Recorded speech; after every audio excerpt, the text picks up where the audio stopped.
Hello વિદ્યાર્થી મિત્રો, આપ સૌનું આપના યુટ્યુબ ચેનલ પર હાર્દિક સ્વાગત છે. તો આજે હું તમારા માટે લઈને આવી ગઈ છું ધોરણ 7 વિષય સામાજિક વિજ્ઞાન પાઠ 2 દિલ્હી સલ્તનતના સ્વાધ્યાયપોથીની સંપૂર્ણ સમજૂતી, તે પણ આપણી નવી બુક પ્રમાણે. તે પહેલાં તમે જો આપણી ચેનલને લાઇક શેર અને સબસ્ક્રાઈબ ન કરી હોય તો તે જરૂરથી કરી દેજો. તો ચાલો આપણે આ તમામ પ્રશ્નોના ઉત્તરોની સમજૂતી મેળવીએ.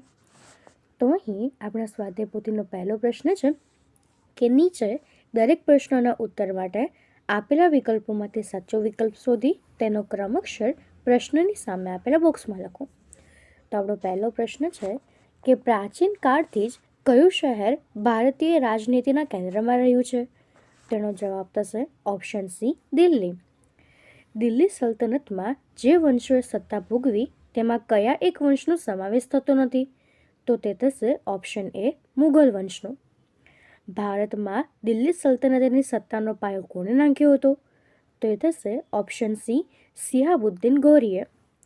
દિલ્હી સલ્તનતના ચહેલગાન એટલે કે ચારગાનની સ્થાપના કોણે કરી? તો એ થશે ઓપ્શન ડી, ઇલ્તુત્મિશે. પાંચમો પ્રશ્ન, સલ્તનતની રાજધાનીનું સ્થળાંતર લાહોરથી દિલ્હી કોણે કર્યું? તો એ થશે ઓપ્શન સી, ઇલ્તુત્મિશે. એના પછીનો પ્રશ્ન છે કે દિલ્હી સલ્તનતના પ્રથમ મહિલા શાસક કોણ હતા? તેનો જવાબ થશે ઓપ્શન એ, રઝિયા સુલતાના. ગુલામ વંશના શાસન પછી દિલ્હી પર કયા વંશના શાસનની શરૂઆત થઈ? તો એ થશે ઓપ્શન ડી, ખલજી વંશના. કયા સુલતાનથી ખલજી વંશના શાસનની શરૂઆત થઈ? તો એ થશે ઓપ્શન એ, જલાલુદ્દીનથી. કયા સુલતાને સૈન્યના ઘોડાઓ અને સૈનિકોની વિશિષ્ટ ઓળખ માટે દાગ અને ચહેરા પદ્ધતિની શરૂઆત કરી હતી? તો એ થશે ઓપ્શન એ, અલાઉદ્દીને. અલાઉદ્દીન ખલજીના સમયમાં કયા પ્રસિદ્ધ કવિ થઈ ગયા? તો એ થશે અમીર ખુશરો.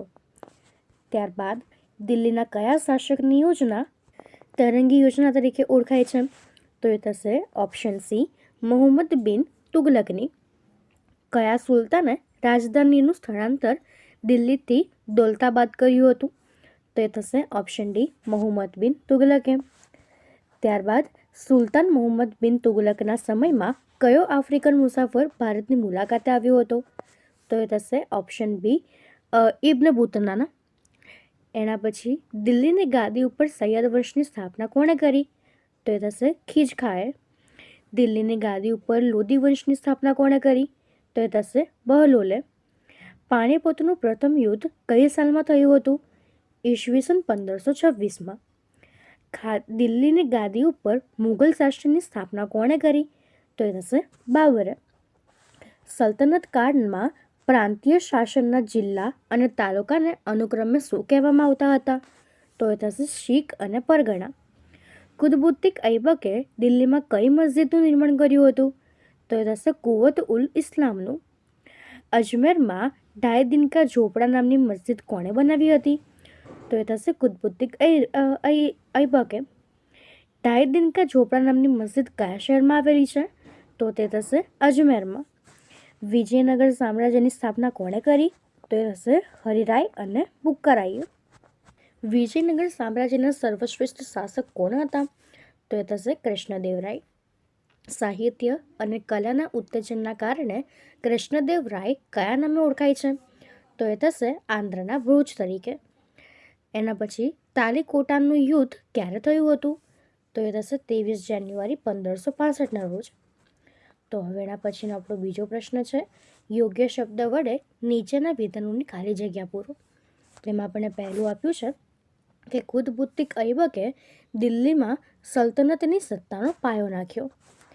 એના પછી સુલતાન ઇલ્તુત્મિશે રાજધાનીનું સ્થળાંતર લોહારથી દિલ્હી કર્યું. સુલતાન ઇલ્તુત્મિશને ગુલામ વંશનો સાચો સ્થાપક માનવામાં આવે છે. રઝિયા સુલતાના ભારતમાં દિલ્હીની ગાદીએ આવનાર એટલે કે બેસનાર પ્રથમ મહિલા હતી. જલાલુદ્દીન ખલજી દિલ્હીની ગાદી ઉપર બેસનાર ખલજી વંશનો પ્રથમ શાસક હતો. ગિયાસુદ્દીન તુગલક દિલ્હી સલ્તનતના તુગલક વંશનો પ્રથમ શાસક હતો. મોહમ્મદ બિન તુગલક તુગલક વંશનો એક પ્રતિભાશાળી સુલતાન હતો. દિલ્હી સલ્તનતની શાસન વ્યવસ્થાના કેન્દ્રમાં સુલતાન હતો. દિલ્હી સલ્તનતનો અંતિમ શાસક ઇબ્રાહિમ લોદી હતો. કુવત ઉલ ઇસ્લામ નામની મસ્જિદ દિલ્હીમાં આવેલી છે. દાયદીન કા ચોપડા મસ્જિદ અજમેર શહેરમાં આવેલી છે. શ્રીનગર અલાઉદ્દીન ખલજીએ વસાવ્યું હતું. વિજયનગર સામ્રાજ્યની સ્થાપના તુંગભદ્રા નદીના કિનારે કરવામાં આવી હતી. હરિરાય અને બુક્કારાયના ગુરુનું નામ સ્વામી વિદ્યારણ્ય હતું. કૃષ્ણદેવરાયે વિજયનગરની પાસે નાગલપુર નામનું નગર વસાવ્યું હતું. ઇતિહાસમાં કૃષ્ણદેવરાય એ આંધ્રના ભોજના નામે ઓળખાય છે. ઝરફાન ખાન એ બહમની રાજ્યોના સ્થાપક હતો. ગુલબર્ગ બહમની રાજ્યની રાજધાની હતી. તો હવેના પછીનો પ્રશ્ન 3 છે કે નીચેના વિધાનોમાંથી ખરા વિધાન સામે ખરાની અને ખોટા વિધાન સામે ખોટાની નિશાની કરો. તો પહેલો પ્રશ્ન છે, દિલ્હી સલ્તનતના શાસકો મૂળ તુર્ક અને મુગલ જાતિના હતા. ખોટું. કુતબુદ્દીન ઐબકના અવસાન પછી રજિયા સુલતાન દિલ્હીની ગાદીએ આવી. ખોટું. સુલતાન ઇલ્તુત્મિશ રાજધાનીનું સ્થળાંતર પેશાવરથી દિલ્હી કર્યું. ખોટું. રઝિયા સુલતાનાએ દિલ્હીની ગાદીએ આવનાર પ્રથમ મહિલા હતી. સાચું. સુલતાન ગ્યાસુદ્દીન બલબન પછી નાસિરુદ્દીન દિલ્હીની ગાદીએ આવ્યો. ખોટું. જલાલુદ્દીન ખલજીથી ખલજી વંશની શરૂઆત થઈ. સાચું. દિલ્હીની ગાદી ઉપર બહલોલે સૈયદ વંશની સ્થાપના કરી. ખોટું. બહલોલ લોદી દિલ્હી સલ્તનતનો પ્રથમ તુર્ક શાસક હતો. ખોટું. ઈસવીસન 1526માં પાણીપતના બીજા યુદ્ધમાં બાબર અને ઇબ્રાહિમ લોદીનો પરાજય થયો. ખોટું. પ્રતીક મુદ્રા પ્રયોગે મહમુદ્દીન બીક તુગલકની યોજના કરી હતી. સાચું. કુતુબ મિનારનું અધૂરું રહેલું બાંધકામ ફિરોઝ શાહ તુગલકે પૂર્ણ કરાવ્યું. ખોટું. દિલ્હી સલ્તનતમાં સુલતાનનો પ્રધાનમંત્રી વજીર કહેવાતો. સાચું. કૃષ્ણદેવરાયે વિજયનગરની પાસે નાગલપુર નામનું શહેર વસાવ્યું હતું. સાચું. સંગીત અને નૃત્યના ઉત્તેજનને કારણે કૃષ્ણદેવરાય આંધ્રના ભુજ તરીકે ઓળખાય છે. ખોટું. બહમની સામ્રાજ્યના પતન પછી સમગ્ર સામ્રાજ્ય 7 સ્વતંત્ર રાજ્યોમાં વહેંચાયું હતું. તે થશે ખોટું. તો હવેના પછીનો આપણો પ્રશ્ન 4 છે કે બંધ બેસતા જોડકા જોડો. તેમાં આપણને પ્રથમ આપ્યું છે ભારતનો દિલ્હી સલ્તનતનો પ્રથમ સુલતાન, તો તે થશે કુતબુદ્દીન ઐબક. ખલજી વંશનો પ્રથમ શાસક, તો તે થશે જલાલુદ્દીન. સૈયદ વંશનો સ્થાપક તો ખિજખા, અને લોદી વંશનો સ્થાપક તો તે થશે બહલોલ. એના પછી આપણને બીજું આપ્યું છે કુતુબ મિનાર, તો તે થશે દિલ્હી. દાયદીન કા ઝોપડા અજમેર. વિજયનગર તો એ થશે તુંગભદ્રા, અને બહમની રાજ્યની રાજધાની તો તે થશે બીડર. તો હવે એના પછીનો આપણો પ્રશ્ન 5 છે કે નીચેના પ્રશ્નોના 1-2 વાક્યોમાં ઉત્તર લખો. તેનો પહેલો પ્રશ્ન છે કે કયા શાસનકાળને દિલ્હી સલ્તનત તરીકે ઓળખવામાં આવે છે? તો ઈસવીસન 1206 થી 1526 દરમિયાન ઉત્તર ભારતના વિશાળ વિસ્તાર પર શાસન કરનારા શાસકોના સમયગાળાને દિલ્હી સલ્તનત તરીકે ઓળખવામાં આવે છે. દિલ્હીમાં સલ્તનતની સત્તાનો પાયો કોણે નાખ્યો અને કેવી રીતે? તો શિહાબુદ્દીન ધૌરીએ ઈસવીસન 1192માં તરાઈના બીજા યુદ્ધમાં પૃથ્વીરાજ ચૌહાણને હરાવીને દિલ્હીમાં સત્તાનો પાયો નાખ્યો હતો. ત્રીજો પ્રશ્ન છે ભારતમાં દિલ્હી સલ્તનતનો પ્રથમ સુલતાન કોણ હતો? તો ભારતમાં દિલ્હી સલ્તનતનો પ્રથમ સુલતાન કુતબુદ્દીન ઐબક હતો, જેણે ઈસવીસન 1206થી 1210 સુધી શાસન કર્યું હતું. ચોથો પ્રશ્ન ગુલામ વંશનો સાચો સ્થાપક કોને માનવામાં આવે છે? તો ગુલામ વંશનો સાચો સ્થાપક ઇલ્તુત્મિશને માનવામાં આવે છે, જેણે ઈસવીસન 1211થી 1236 સુધી દિલ્હીની ગાદી સંભાળીને સલ્તનતને સ્થિરતા આપી હતી. એના પછીનો પ્રશ્ન છે કે દિલ્હી સલ્તનત દરમિયાન દિલ્હીની ગાદી ઉપર બેસનાર સૌપ્રથમ મહિલા કોણ હતી? તો દિલ્હી સલ્તનત દરમિયાન દિલ્હીની ગાદી ઉપર બેસનાર સૌપ્રથમ મહિલા રઝિયા સુલતાના હતી. છઠ્ઠો પ્રશ્ન દિલ્હીની ગાદી ઉપર ખલજી વંશની સ્થાપના કોણે કરી? તો દિલ્હીની ગાદી ઉપર ખલજી વંશની સ્થાપના જલાલુદ્દીન ખલજીએ ઈસવીસન 1290માં કરી હતી. અલાઉદ્દીન ખલજીએ દિલ્હીના લશ્કરી તંત્રમાં સુધારા કર્યો? તો અલાઉદ્દીન ખલજીએ સૈન્યના ઘોડા અને સૈનિકોને વિશિષ્ટ ઓળખ માટે દાગ અને ચહેરા પદ્ધતિની શરૂઆત કરી હતી, તેમજ કાયમી લશ્કરની સ્થાપના કરી હતી. 8મો પ્રશ્ન છે, અલાઉદ્દીન ખલજીએ કયા કયા વહીવટી સુધારા કર્યા? તો અલાઉદ્દીન ખલજીએ પોતાના શાસનકાળ દરમિયાન ભાવ નિયંત્રણ, બજાર નિયંત્રણ અને સંગ્રહખોરી નિયમન જેવા મહત્વના વહીવટી સુધારા કર્યા હતા. 9મો પ્રશ્ન છે, દિલ્હીની ગાદી ઉપર તુગલક શાસકની શરૂઆત કોણે કરી હતી? તો દિલ્હીની ગાદી ઉપર તુગલક શાસકની શરૂઆત ગયાસુદ્દીન તુગલકે ઈસવીસન 1320માં કરી હતી. ફિરોઝ શાહના તુગલકના અવસાન બાદ કોણે દિલ્હી પર આક્રમણ કર્યું અને ક્યારે? તો ફિરોઝ શાહ તુગલકના અવસાન બાદ તૈમુર લંગે ઈસવીસન 1398માં દિલ્હી પર આક્રમણ કર્યું હતું. 11મો પ્રશ્ન, દિલ્હીની ગાદી ઉપર સૈયદ વંશની સ્થાપના કોણે કરી? તો દિલ્હીની ગાદી ઉપર સૈયદ વંશની સ્થાપના ખીજખાએ ઈસવીસન 1414માં કરી હતી. દિલ્હીની ગાદી ઉપર લોધી વંશની સ્થાપના કોણે કરી? તો દિલ્હીની ગાદી ઉપર લોધી વંશની સ્થાપના બહલોલ લોધીએ ઈસવીસન 1451માં કરી હતી. 13મો પ્રશ્ન, એકતા કોણે કહેવામાં આવતો? તેનો વડો શું કહેવાતો? સલ્તનત કાળમાં શાસન વ્યવસ્થા માટે પ્રદેશને જુદી જુદી જાગીરમાં વહેંચવામાં આવતો, જેને એકતા કહેવામાં આવતો અને તેના વડાને ઇક્તદાર કે મુક્તિ કહેવામાં આવતો હતો. 14મો પ્રશ્ન છે, પાણીપતનું પ્રથમ યુદ્ધ કોની કોની વચ્ચે થયું? તો પાણીપતનું પ્રથમ યુદ્ધ ઈસવીસન 1526માં ઇબ્રાહિમ લોધી અને મુઘલ શાસક બાબર વચ્ચે થયું હતું. 15મો પ્રશ્ન, ઇલ્તુત્મિશના સમયમાં કયા કયા સ્થાપત્ય બંધાયા હતા? તો ઇલ્તુત્મિશના સમયમાં હોજ એ શશમી, શમશી ઈદગાહ, જુમા મસ્જિદ અને કુતુબ મિનારનું અધૂરું રહેલું બાંધકામ પૂર્ણ કરવામાં આવ્યું હતું. 16મો પ્રશ્ન, અલાઈ દરવાજાનું નિર્માણ કોના સમયમાં થયું હતું? તો અલાઈ દરવાજાનું નિર્માણ ખલજી વંશકના શાસક અલાઉદ્દીન ખલજીના સમયમાં થયું હતું. ત્યારબાદ 17મો પ્રશ્ન છે કે તુગલક શાસન દરમિયાન દિલ્હીની આસપાસ કયા કયા નગરોનું નિર્માણ થયું હતું? તો તુગલક શાસન દરમિયાન દિલ્હીની આસપાસ તુગલકાબાદ, ફિરોઝાબાદ, હિસ્સાર, જોનપુર, ફિરોઝપુર અને ફતેહબાદ જેવા નગરોનું નિર્માણ થયું હતું. 18મો પ્રશ્ન છે, વિજયનગરની રાજ્યની સ્થાપના કોણે કરી હતી? તો વિજયનગર રાજ્યની સ્થાપના હરિરાય અને બુક્કારાય નામના બે ભાઈઓએ કરી હતી. વિજયનગરનું રાજ્ય ક્યારે અને ક્યાં સ્થપાયું હતું? તો વિજયનગરનું રાજ્ય ઈસવીસન 1336માં તુંગભદ્રા નદીના કિનારે સ્થપાયું હતું. વિજયનગર સામ્રાજ્યમાં કયા કયા વંશોએ શાસન કર્યું હતું? તો વિજયનગર સામ્રાજ્યમાં સંગમ વંશ, તાલુવ વંશ, તુલુવ વંશ અને અરવિડુ વંશે શાસન કર્યું હતું. 21મો પ્રશ્ન છે, કૃષ્ણદેવરાયે કયું નગર વસાવ્યું હતું? તેણે એ નગરને કેવી રીતે શણગાર્યું હતું? તો કૃષ્ણદેવરાયે વિજયનગરની નજીક એક નાગપુર નામનું એક નવું નગર વસાવ્યું હતું. તેણે આ નગરમાં અનેક ભવ્ય અને સુંદર મંદિરો બંધાવીને તેને શણગાર્યું હતું.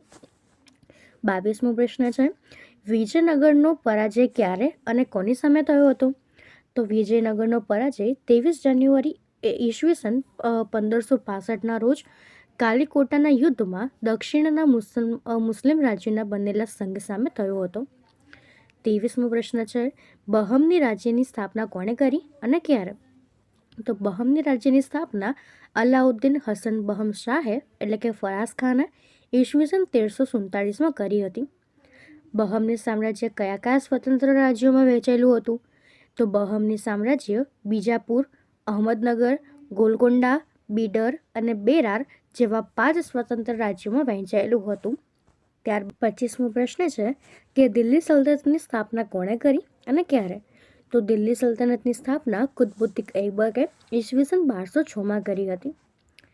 તો હવે એના પછીનો આપણો છઠ્ઠો પ્રશ્ન છે કે નીચેના પ્રશ્નોના ટૂંકમાં ઉત્તર લખો. તેનો પહેલો પ્રશ્ન છે કે દિલ્હી સલ્તનતમાં કુલ કેટલા વંશોએ સત્તા ભોગવી અને કયા કયા? તો દિલ્હી સલ્તનતમાં કુલ 5 વંશોએ, જેમાં પહેલું છે ગુલામ વંશ, બીજું ખલજી વંશ, ત્રીજું તુગલક વંશ, ચોથું સૈયદ વંશ અને 5મું લોધી વંશ એ સત્તા ભોગવી હતી.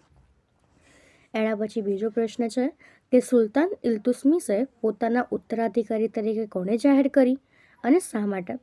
તો સુલતાન ઇલ્તુત્મિશના પોતાના ઉત્તરાધિકારી તરીકે પોતાની પુત્રી રઝિયાને જાહેર કરી હતી, કારણ કે તેના પુત્રોમાંથી એક પણ પુત્ર સુલતાન બનવા માટે યોગ્ય કે કાબિલ ન હતો, જ્યારે રઝિયા ખૂબ જ કુશળ, સક્ષમ અને બુદ્ધિશાળી હતી.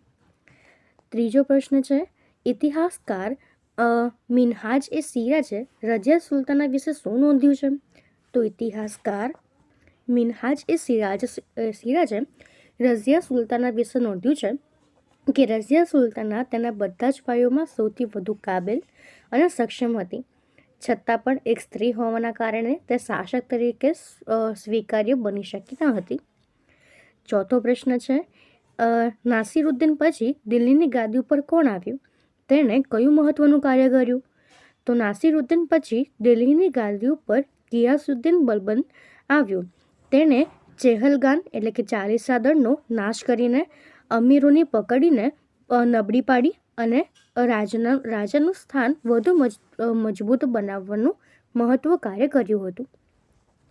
પાંચમો પ્રશ્ન છે કે મોહમ્મદ બિન તુગલકે કઈ 2 યોજનાઓને અમલમાં મૂકી?